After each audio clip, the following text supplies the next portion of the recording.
let's start our next chapter, that is chapter number 5, organizing.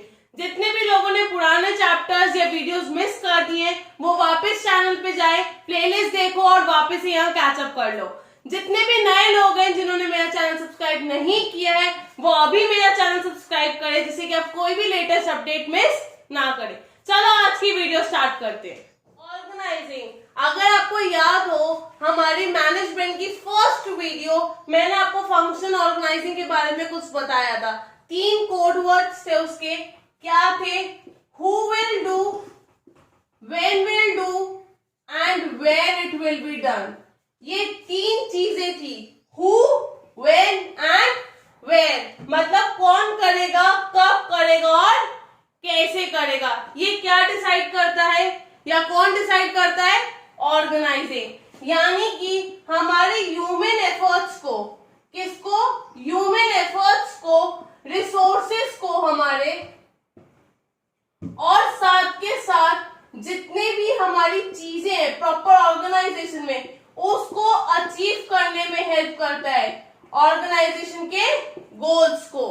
ये होता है organising.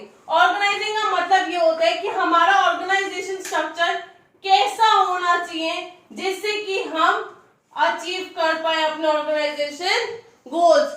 Group करता है ये टास्क, ग्रुपिंग ऑफ टास्क। कौन से? जो कि सिमिलर कैटेगरी के या सिमिलर उसमें आते हैं, एक जैसों को ग्रुप करता है और उन टास्क को ग्रुप करने के बाद उनका एक अलग से डिपार्टमेंट बनाता है। इसका काम होता है कि देखना, काम को बांटना, सिमिलर काम को डिपार्टमेंट्स में कन्वर्ट करना, ड्यूटीज असाइन करना और ये बताना कि हाँ भाई आप किसके लिए अकाउंटेबल हैं। अकाउंटेबल का मतलब होता है आंसरेबल है, कौन किसको जवाब देगा या कौन किसके लिए लायबल है। ये था हमारा ऑर्गेनाइजिंग के ऊपर छोटा सा प्रीव्यू कि ऑर्गेनाइजिंग होता क्या है। अब हम पढ़ते हैं ऑर्गेनाइजिंग के प्रोसेस क्या होते हैं। मैंने आपको बताया ऑर्गेनाइजिंग का मतलब क्या था।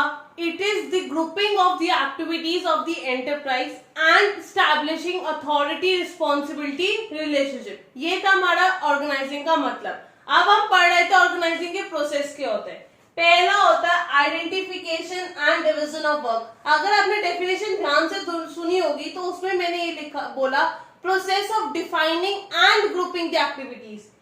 आइडेंटिफाई करना और डिवाइड करना काम को अलग अलग सेपरेट सेपरेट टर्म्स में या सेपरेट सेपरेट प्रोडक्ट्स में, सेपरेट फंक्शंस में आप कह सकते हो। मतलब कि हम अपने काम को छोटे छोटे पार्ट्स में डिवाइड कर देते हैं। पहले देखते हैं कि काम क्या है और उस अकॉर्डिंग हम डिवीजन करना शुरू करते हैं। जब हम डिवीजन करते हैं तो हम डिपार्टमेंटलाइजेशन कैसे करेंगे? ये 2-3 तरीके होते हैं। पहला होता है फंक्शंस के बेसिस पे, यानी कि मार्केटिंग का अलग, अकाउंटिंग का अलग, सेल्स का अलग, मतलब जितने फंक्शंस परफॉर्म होते हैं उन सब फंक्शंस के बेसिस पे अलग से आपने डिपार्टमेंट्स बनाए हुए। फिर दूसरा होता है टेरिटरी के अकॉर्डिंग। टेरिटरी मतलब नॉर्थ, ईस्ट, वेस्ट, ऐसे आपने डिपार्टमेंट्स बनाए हुए। और लास्ट होता है प्रोडक्ट बेसिस पे, यानी कि आपकी कंपनी जो है वो डिफरेंट डिफरेंट प्रोडक्ट्स में डील करती है, मतलब एक से ज्यादा प्रोडक्ट्स में डील करती है, तो वो डिफरेंट प्रोडक्ट्स के बेसिस पे डिपार्टमेंट्स बनाएगी। जैसे कि क्लॉथ्स हो गया आपका, फुटवेयर हो गया, एसेसरीज हो गई आपकी, ये सारी चीजें होती हैं। और इन सारी चीजों के अलग से डिपार्टमेंट होते हैं, मार्केटिंग, परचेज, सेल्स, एडवर्टाइजिंग, ऐसे इसके अलग से होंगे।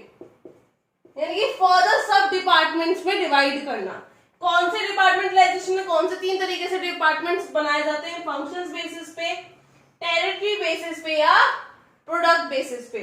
और ये एक्चुअली लीड किसमें करता है? स्पेशलाइजेशन में, कि आप जिस चीज में अच्छे हो गए आपको वो चीज मिल जाएगी और आप स्पेशलाइजेशन गेन करोगे। जैसे कि अगर आपको मार्केटिंग फंक्शन अच्छा है, आपको मार्केटिंग का काम मिल गया, अलग डिपार्टमेंट मिल गया, आपको पता है कि हाँ ये चीजें मैं डील कर लूंगा, तो आपको उसमें स्पेशलाइजेशन गेन हो जाएगी। फिर असाइनमेंट ऑफ ड्यूटीज, यानी कि कौन काम करेगा और कैसे काम करेगा। Who will do, when will do and where will do. वही है असाइनमेंट ऑफ ड्यूटीज, उनकी क्वालिफिकेशंस के अकॉर्डिंग काम देना। क्वालिफिकेशंस के अकॉर्डिंग आप ड्यूटीज असाइन करते हो, यानी कि आप मार्केटिंग पे किसको रखोगे, जिसको मार्केटिंग की नॉलेज होगी, ऑब्वियसली बात है अकाउंट्स वाले को तो रख नहीं दोगे। तो वही चीज है जो हम ड्यूटीज असाइन करते हैं अपने एंटरप्राइजेस में, हम उनकी क्वालिफिकेशंस के अकॉर्डिंग करते हैं। लास्ट है एस्टैब्लिशिंग रिपोर्टिंग रिलेशनशिप, ये सबसे ज्यादा इंपॉर्टेंट है। मान लो कि हमारा ऑर्गेनाइजेशन का जो स्ट्रक्चर है वो ऐसा है, ये किसको रिपोर्ट करेगा, इसको, ये किसको रिपोर्ट करेगा, इसको, और ये किसको रिपोर्ट करेगा, इसको। रिपोर्टिंग रिलेशनशिप का मतलब होता है कि कौन किसके लिए अकाउंटेबल है, किसके लिए अकाउंटेबल है, मतलब आंसरेबल है, किसको काम पूरा करने के बाद आपको एक बार जवाब देना है कि हाँ ये काम किया मैंने, ये प्रॉब्लम्स मैंने फेस की हैं। चलो एक बार देख लेते हैं वापस से ऑर्गेनाइजिंग प्रोसेस को। फर्स्ट है identification and division of work, काम को देखो उसको डिवाइड करो। डिपार्टमेंटलाइजेशन, 3 तरीके से हम डिपार्टमेंट्स में डिवाइड कर सकते हैं कि सिमिलर कैटेगरीज को एक डिपार्टमेंट में कर सकते हैं, फंक्शंस बेसिस पे, टेरिटरी बेसिस पे और प्रोडक्ट बेसिस पे। और ये किसको लीड करता है, स्पेशलाइजेशन को। फिर आता है असाइनमेंट ऑफ ड्यूटीज, हमारी ड्यूटीज कैसे असाइंड होती है, क्वालिफिकेशन बेसिस पे। और लास्ट है आपको रिपोर्टिंग रिलेशनशिप स्टैब्लिश करनी होती है कि who is accountable to whom. ये था हमारा ऑर्गेनाइजिंग का प्रोसेस।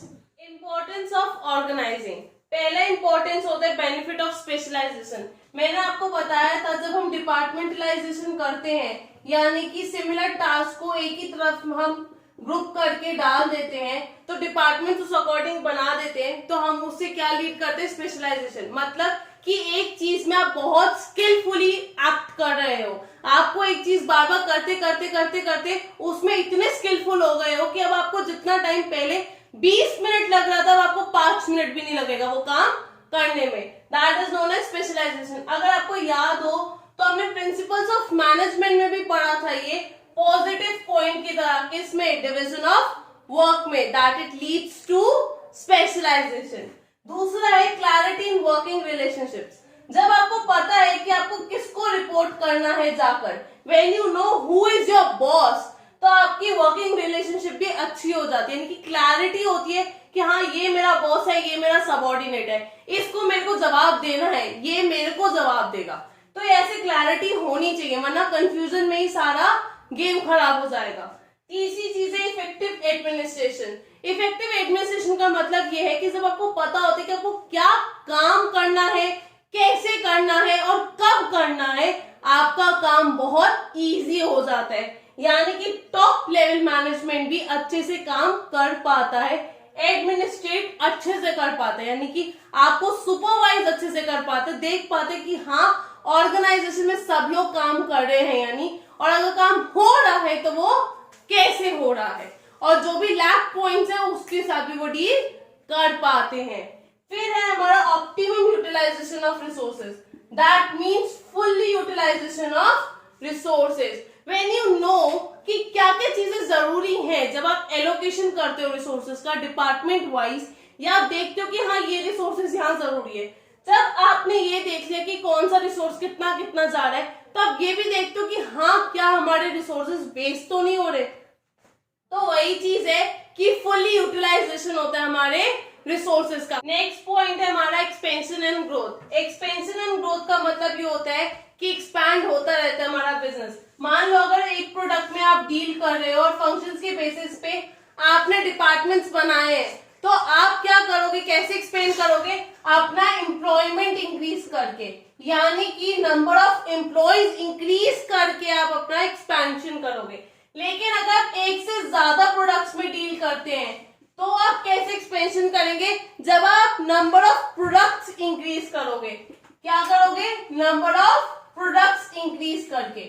ये दो चीजें आपको कैसे आएंगे, पहला वाला फंक्शनल से है और दूसरा वाला डिविजनल से एक्सपेंशन है।